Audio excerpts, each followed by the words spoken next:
a second. But then you got Anivia over on the Taipei Assassins. There's thing you got York though, going to be going top lane, and a lot of people you talk about York, they say he's a lot of anti-fun, but picks and bans otherwise. Corsair banning out Alistar, Morgana, and Mundo. The Assassins banning out Urgot, Nocturne, and Malphite. And there you go. There is actually, is this the right one? No, this is the right one. Yeah. So then the first pick for Corsair going to be the Soraka. Last pick for the Assassins actually going with the Blitzcrank. Yeah, really, exciting matchup for both teams. I always like the interaction with the Karthus and the Yorick. We've seen it before.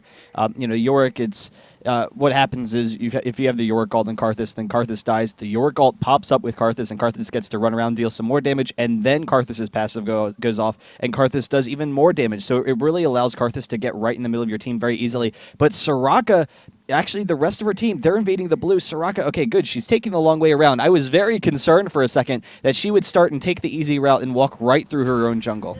Yeah, but that's not going to be the case here. However, she may actually still get spotted. They may actually intercept her here. They've been spotted. Perfume did see them wandering around, so there is a huge piece of warning here for Corsair because they know exactly where the assassins are, and they could actually be coming on around. This could be a little disastrous here if the assassins try to snipe out this tri-brush, but no, they will not. Yeah, Corsair, they're actually in a really good position to pick up kills right here. The only issue is that Soraka's not with them. So we'll see how they end up doing this. Shen is getting out of it. No, they're all just recalling. So they are like, get the hell out of here. We don't want to deal with this. So they're going to back off. Skarner can continue his jungle. Did you say Alistar was banned? Sorry, I know. Alistar was the very first ban. This shouldn't be like a question to ask every single game against little balls. But however, though, TF has not been banned here, though. Yeah. No one picked him. Yeah, but I mean, Anivia is a very strong champion, and I can't imagine that every game that TF's open, Toys is just like so giddy. He's just, oh my gosh, I get to play TF. I'm gonna play him. But yeah, they have a really high CC team. They have a lot of team fighting potential and damage potential. I think Skarner, he is kind of a snowball jungler. He's someone that can very easily net you kills, and then in team fights, that kind of initiation as well. So they want to just pick off people one at a time. But he's been a pretty popular pick, though, in the Taiwan scene, though. Yeah, that's definitely the case. I'm really curious how, this kind of CC team is going to do against Karthus, though, because Anivia should be able to wall off Karthus. They can, maybe pick up some kills, separate Karthus from the team, and then control fights that way. But if Karthus gets to that late game and is able to get in the middle of their team, then, that's always kind of a bad situation, so... Yep. So Yorick versus Shen. I mentioned it before, I'll say it again. Yorick, a lot of, at least on the NA side, they find him as very, an anti-fun character. How does the hook! The grab from Blitz down onto Graves here in the bot lane. Ignite going down as well, but the other types will not happen. Mistake, though, also gets ignited, takes a turret shot, will be in retreat. That could have been worse. That could have been immensely worse. Yeah, Bebe almost picking that up, but now they're actually really low, and Soraka can use the regen to put them in an advantageous position in this lane. And it's interesting, Soraka going with that Stark ult, which is a common build for Soraka that we've been seeing from these Taiwanese teams, allowing that harass. Yeah, it was all of yesterday we'd seen the Soraka with that Stark ult build. Yeah, Corsair, they're really but really taking a is set up in the bottom lane. Is he going to go in? I don't think so. Yeah, he's just going to back out. No ward in the bush. Yes, he's going to back off. But Corsair, they've really been, another grab here. Down this time on the Soraka. I don't think that time she's going to be getting away. First blood going down to the Blitzcrank. Running away, and Udyr just scaring a little bit. But he's there just a little bit too late. But even then, that Soraka, if the support gets grabbed, that's pretty much doom. Well, and that's why Blitzcrank is a very common pick against Soraka, because Soraka, they can win the lane by regen, but Soraka doesn't really contribute any damage herself, so she's not going to be able to harass you down. By going with that Star Call TPA, they already know that Soraka's planning on being aggressive, planning on harassing, and that puts them right in the kill zone. So Blitzcrank can get those hooks. Udyr chasing him down, though. The flash after Mistake, he will be able to get out of there just barely, but he's actually going after Corki still. Can Corki get out of there? Just barely getting back to the turret. He's going to be fine. He'll be fine. He'll be fine. Udyr just unfortunately did not have the movement speed necessary to go ahead and catch up. It's very common to sometimes you'll get that flash in the bear stance and a hit, but Blitz was just a little bit too far away, unfortunately. And Blitz will be backing. He's got that Ruby Crystal, picking up some wards as well. Pink warded that as well, so going to go ahead and take out some of the wards that Corsair has placed down bot lane. Just get a little bit of a better position to try and get some more of those grabs. Now, one of the concerns for CorSair is going to be how Skarna's going to get involved in this game. And right now, he is actually He's going trying. top. He's going for going it. to have enough damage for Yorick if he goes in on this. But then also a little bit later, once he hits 6, he can go in after Karthus, very easily pull Karthus back into There's Nivea. Shen. There's the taunt coming in, and here's Skarner with all the slow, all the damage. I'm not sure if York's going to be able to get away from this. There goes the Ignite, and there goes the death. Nice one for Skarner. Plenty of damage. Not really any sort of mystery there as to whether or not he's going to go down. And that's kind of one of the issues with Yorick, is that he can't really get out of those ganks very easily. He has the slow. He's generally pretty tanky, but just the sustained damage can be really disruptive for him. So we'll see. Little Ball's getting off to a nice start, and the flash ult onto Karthus can be absolutely devastating later. So they're really going to need good ward coverage around that mid lane. Right now it's not there, but I'm assuming Karthus will ward shortly. Yep, and in the meantime, though, he is also grabbing the race whenever he has an opportunity to. And there we go, grab once again down onto Graves. Not getting this rocket this time, but still it's a lot of damage. And there you go, the pink ward down in the far brush just to take out that ward, just to remain aggressive. Absolutely abusing that bottom lane. And they Blitzcrank is just sitting up there. Mistake is perfectly fine with sitting back and then just picking them off one at a time. Yep, so Karthus, he's getting a little bit low on mana. He's going to have to backload. You have two mid laners who are very mana-intensive characters, and Nivea and Karthus, they both rely a lot on getting that blue buff. And they're going to be those buffs are going to be restoring about a minute, but in the meantime, though, Taunt, once again, going down onto Yorick. He does not have the flash this time, but then again, Shen also does not have his Ignite, but that's just more harass, more damage going down. Graves, once again, he's being soloed out the here, teleport but there's from the teleport Karthus. from Karthus. He's coming on in. He has limited mana, though. He's about half, but there goes the Wall of Pain, trying to slow Blitzcrank. The AoE will do it. Yes, it will, and the Corki has to Valkyrie away to safety. Good call on Karthus for that one. Yeah, so Karthus missing out on a little bit of farm, but really not that big of a deal. He's kill. able to get the kill, and then they can transition right over for a 7-minute dragon. They have plenty of damage with Karthus. Udyr can tank it easily for them along with Soraka, so they're going to get that very easily. And then actually moving in on Corki. Corki just barely getting out of there in time. Yeah. Bebe almost getting a little bit too close. He's delayed it to the point, though, where CorSair can no longer engage on it, because now the rest of Assassins are now making their way over. I'm actually surprised that they decided to even chase after Corki. They probably could have just sat there and taken it and then gotten out of there. Maybe Corki gets some harass on him, but Corki wouldn't have had enough damage to take one of them out, so they should have been fine. Nice ward from the Assassins over by the Wraiths, because Karthus, he was spotted earlier just leaving lane looking to farm that, so next time he goes and tries to do it, he may actually get caught out. He may be walled. He may end up being trapped. Yeah, and usually Karthus, he can farm over the walls, so he's a little bit safer, but that's definitely a good situation. If you have a mid laner who's looking to farm those wraiths, then you catch him out of position. He's already going to be in a dangerous spot just because Karthus is pretty easy to get into. If he hits the wall into Skarner, he's going to be okay. So right now, Assassins, they know the timer. They have a nice. He's going to catch him. He's walking right into Skarner. There's the ward going down in the bush, but it doesn't see him. But there you go. There's the layways, and there is the pull into the bush. Will Toys be able to capitalize on this one yet? It's a pretty safe bet that he will. And Karthus, he does hit 6, but that ultimate, not really, it's not even up. Yeah, they just recognize that Karthus is going to be walking right there. It's such an easy pickoff. They know he's going to get the blue. Yeah, they didn't have very good ward coverage. So, lack of ward coverage is really hurting him at this point in time. Was that ward up at the time? Well, here's the thing. They placed the ward when Skarner was already in the bush. Oh, okay, right. But that, he put it over through the wall with the smart cast. Pop-up going down on the Graves. The pull keeps him in closer. Corki trying to get as much damage as he possibly can, but there's the buckshot and the ult from Graves. Will he be able to get out of here? Dello Shen with the ult. Oh, he's got it, though. He's got it. Vorpal Blade, there you go. Now he got it, but Blitz is still a little bit hurt, though. He could be caught. Flash from Udyr is up, but will he be able to catch up? I'm not so sure. No. Yeah, just barely not able to get in range and pick up the kill on the mistake, so he will back off. But 4-1 for Taipei Assassins so far, and their team fight control through the mid-game is going to be fantastic. The wall off from Toys, not quite able to grab Karthus there. But, yeah, I mean, if they can pull ahead in this early phase, then they easily win the mid-game. And CorSair, they need to, just farm Karthus, basically. Their team is built around Karthus and Graves being just ridiculously fed late. And, if Taipei Assassins can, take advantage of the game early, this could be a really short game. Also, good call on Yorick top lane, recognizing, okay, Shen, he ulted out. I've got a little bit of time to myself here. Top lane, might as well push. You push the tower. Got a pretty good chunk of damage on that thing, too, in addition to a nice delicious creep wave. Yeah, so Dragon is still up. We'll see if anyone's going to pressure it shortly, but Anivia can go get her blue, and no pressure because bot lane is a passive lane and mid lane is a passive lane for CorSair. Even though it's a late blue, they can't really pressure it at all.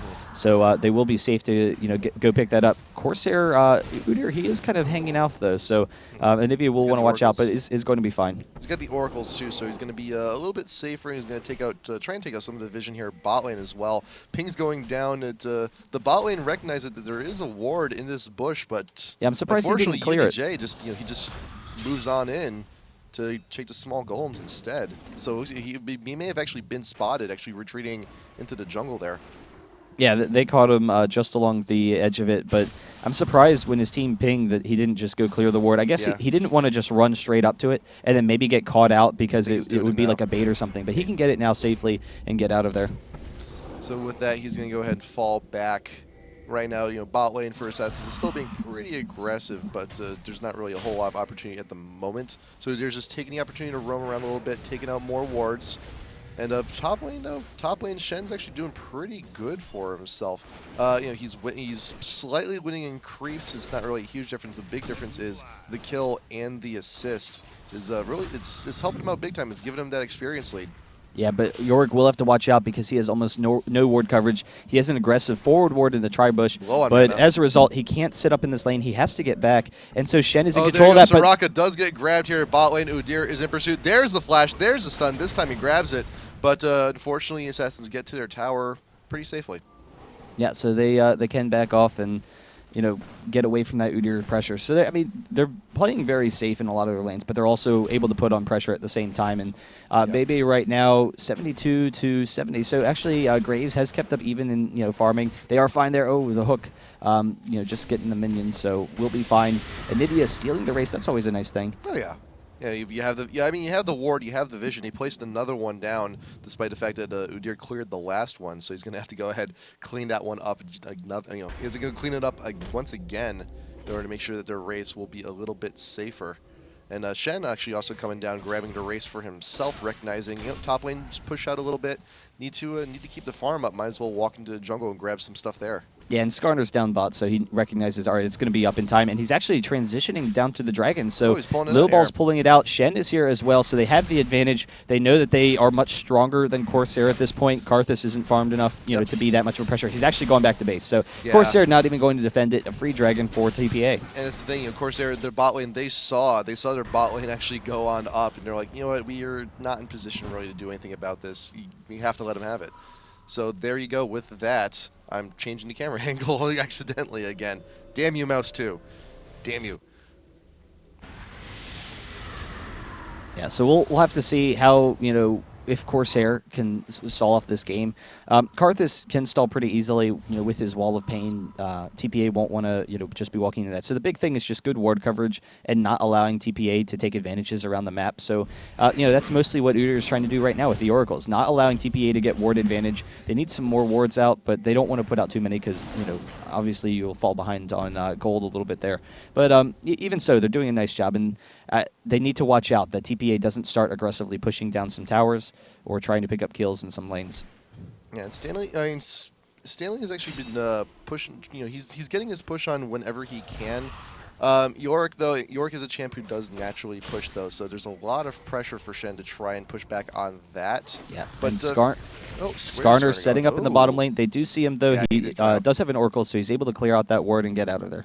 But this time though, is this next blue. This time CorSair will actually be able to secure for themselves. So now Karthus has it. Now he's got the mana regen. He didn't get killed in the process this time, so he's gonna have some time to farm for himself in the mid. And Anivia, granted, did get the blue a little bit later than the last engagement over at CorSair's blue. So there's gonna be a free minute or two where Karthus is gonna have that blue buff advantage. Yeah, so we'll have to see. Not a lot of pressure mid so far. I've thought that Skarner might put a little bit more pressure onto Karthus, but Karthus, can farm pretty safely, with the long range on his layaway. So he's been able to sit back. I thought that maybe they would, tower dive him some, and Anivia could push him underneath the tower. But with that Rod of Aegis now, he should be tanky enough where it's not really that much of a concern. Yeah. Oh, hook almost grabbed his Soraka there. But even then, the more Karthus actually sits by and farm, Anivia's getting an equal amount of farm, if not just slightly more. And she's also itemized a little bit further than Karthus has right now. They pretty much have the same items, except the Anivia has the Chalice as well for the regen. There you go, pull onto Soraka once again, but not no follow up there because they see so they have to back off. Yeah, Udyr is nearby, but he will clear out that ward in the river bush. But meanwhile, in mid, you do have Anivia getting a bunch of damage down onto Karthus. Does have to flash out to safety. Yeah, but they burned the wish also, so you know it's not that big of a deal at this point in the game. But even so, it could have a minor impact. Karthus, you know, they're even in farm right now. Actually, Anivia flashing in for the kill. Nice. Really nice flash frost. But actually, Toys is in a dangerous position. Probably can't get out of here. Will be egged, and Udyr and Yorick chasing her down. But the Shen ult just barely saving her, and now they're in a great position. The taunt, and actually right in the flash frost, and then the pull from Skarner. From Skarner will bring Yorick to his death. But he did ghoul himself. There's still an opportunity to try and pick up something on Anivia, who's retreating away. But the taunt will keep him still in the bush. Not going to happen. Yeah, really nice play from Taipei Assassins, able to get out of there. I could have sworn that Anivia was, you know, trapped, but the minions coming up, you know, Anivia had been pushing in, so as a result, they're able to tank it, the tower for her. She's able to get out of there, and then the nice turnaround play from TPA. And yeah, I mean, it's a really nice job. And now, you know, we'll have to see how Karthus is going to build. The big thing, they were even in gold. Anivia had just gone back one step sooner, so she has the Chalice, so that she isn't necessarily as blue dependent. But Karthus will, you know, be needing a little bit more damage. So we'll see how that's going to kind of work. The mid tower being down is huge, though. Skarner's walking on down. There could be something huge here on Graves and Soraka, but they are retreating back pretty far. Granted, there was no ward coverage, but still, though, I'm pretty sure they saw Skarner with the creep wave actually going into the jungle here. Actually, I don't know. There's actually a ward over here. Never mind. Yeah, so you know, just really nice map control so far, and the big thing is that first tower is down. So TPA, they can use that to snowball the other lanes. You know, try and put on a little bit more pressure onto CorSair, and you know, just continue to pressure this game. And so I wouldn't be surprised to see them group up and take bottom lane in particular. If Anivia came down bottom, they just decide to, you know, hold them off and take the tower, or you know, even try for a gank. But right now, Anivia going to be comfortable with grabbing that blue. How Freshers actually have.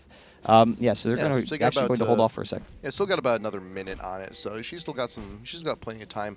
Plus, also now with the mid tier 1 down, Anivia can go push a lane and then just go really wherever.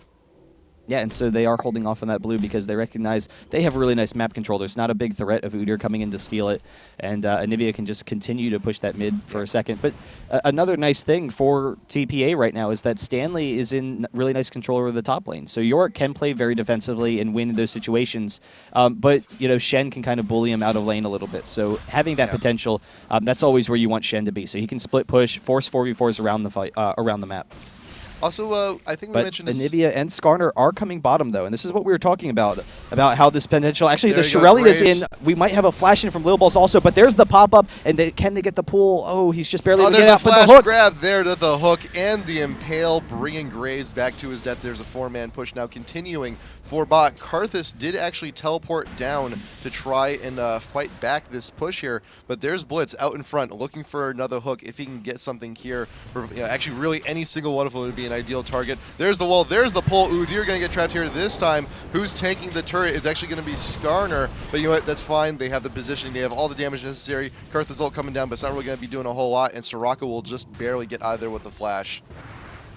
Yeah, so they're able to pick up a couple of kills and able to grab this turret. And that's the big thing. TPA, they have the gold lead. They want to just snowball the map right now. So, you know, 2 turrets down. They can go back, get that dragon, and, you know, then we'll see how they kind of pursue from here because it is in kind of a vague position right now. This is like the 18-minute mark, 19-minute mark where you kind of sit back. You're like, all right, what objectives do we take? Dragon is down. You can consider pushing into the tier 2s. Most teams kind of sit back and just farm. But I think because of their advantages and because they have really aggressive single target initiation with Blitzcrank, Anivia Woloff, they could decide to just push straight down mid lane and not have to worry about... The big issue is that Karthus is going to stall them. They don't want to stall when you have the lead, so they don't want to allow the game to, you know, stall out. That would be in CorSair's favor. But if Anivia or Blitzcrank, if they push down mid and then they get a hook or something, that could really easily transition into a win for TPA. And also keep in mind too, during that last fight, it was a huge fight, and on top of that, they actually got Udyr with the oracles, and he did not rebuy it yet. And he was really a big pain in in the side of assassins, because pretty much every single ward he was really on point. He wasn't really there for much of the ganks. He wasn't there for as a kill presence, but just that utility, clearing out the wards, was for a time kind of stifling the map dominance for the assassins. But now that the oracle's gone, now the assassins are even a bigger power position now. Yeah, so we'll see how they continue to pressure the map. The big thing is Stanley can still push that top lane. He has the Sunfire, so that helps him with pushing the waves a little bit more easily and put on that top pressure, while the rest of the team is strong enough in fights right now that they can easily win 4v4 situations, and there's not a lot that CorSair can do about it. So, we'll see how that kind of plays out for them. Right now, clearly CorSair, they just want to farm up into the late game, and that's been their goal the entire time, to just kind of stall off and farm there. But Corki, going with that Trinity Force build, almost done with that, compared with Bloodthirster on Graves. So Graves, he's going to be able to have sustain in between fights where they can't poke him down, really. So he's always going to come to a fight high, and he will have that sustained DPS. But the issue is all the burst damage from TPA. So going with that Triforce on Corki, it makes him more of a nuker than he already is. But they are actually not going to die. That would probably be a little bit dangerous. So yeah. We'll back off. And Forbid with all that burst damage too. You have Shen with the taunt to, if he does decide to ult into the fight, whoever gets taunted, they're going to ensure that all of their burst damage hits that one target and can just go ahead and snowball the fight as well. But in the meantime, you do have still the bot lane continuing to push. Karthus is now in the bot lane looking to defend here, but that Blitzcrank hook is still a menace to be dealt with. Udyr trying to defend the mid, but this bird is a little bit stronger at the moment. Yeah, and they have so much map control right now that they can transition back and forth. Actually, Blitzcrank getting into Karthus. Karthus with the quick flash out of there along with the wall, barely being able to get out of there. So his flash is down. TPA right now, they have so much map control, they can just transition from mid to bot through the jungle of CorSair, and CorSair just has to kind of sit back. So that allows TPA opportunities where they can maybe pick people off with either Skarner or Blitzcrank. Stanley able to pick up that top turret, but by constantly putting pressure on both of these turrets, it opens up kill opportunities, and then maybe they can just rush another turret.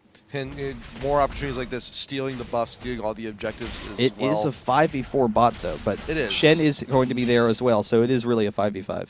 Yeah, it's just a matter of fact. It's like, hey, Farch, is the fight starting? I'll just, I'll swing on by. I'll visit if necessary. You may not even really need to be in these fights because, like, look at Anivia right now. Oh, Blitzcrank actually walking up into Graves. Can he get the hook? The quick dash out, and that probably would have been a kill if because Skarner would have been there to follow up. But they're able to get out of there.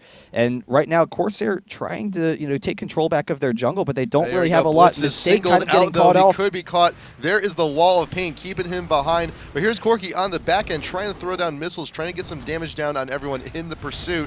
But there you go, Mistake is still wheeling on away with them decals. But there's the slow coming from York, the flash, the stun coming in from Udyr. There you go, nice kill from Blitz. But here's the thing though, it took all 5 members of CorSair in order to do that. And Shen even realizing, he's like, you don't really need me for that. I'm just going to keep pushing top. That's the entire team diverted. Not to mention you also still have Anivia in the mid lane pushing that tower. Yeah, they're really desperately trying to make plays, which is what they need to do to come back. But also, they got the kill, but they're so far away from their minion waves that they have to just sit around not accomplishing anything. So whenever you get kills or win a fight, you want to try and push something. As a result, they lose the top second tier. They're just barely going to get this bot turret, but a little bit slower than they would have liked to. So a tier 1 for a tier 2 is not really the best trade in the world, especially considering how Shen is still going to be top lane, just pushing. That's really all he's going to be doing. Yeah, so we'll see, if CorSair can hold off, but it's just really difficult. Taipei Assassins has a really strong mid-game team, and having such a significant lead, 11K, when you already know that you have a stronger team through the mid-game, it can just be devastating. So it's going to be tough for CorSair to hold off. They can stall a little bit with Karthus, but as I've said before, the pick-off potential for TPA will result in those stalls at towers kind of turning to TPA's advantage because they can just grab someone and end a fight that way. So we're looking to the 25th minute here if you look at the gold, the Assassins are an amazing, amazing advantage position. It's an 11K lead. And that is brutal. you look Absolutely at the brutal. items for the team, and Anivia, Blitz, Skarner, and Shen. They're all very tanky champions. They're going to be right in the middle of Karthus, and so the hope for Karthus is that you have these melee champions, and hopefully they're in the AoE. The issue is they're so far ahead right now. Shen has a Warmogs and a Sunfire. He's going to be basically unkillable.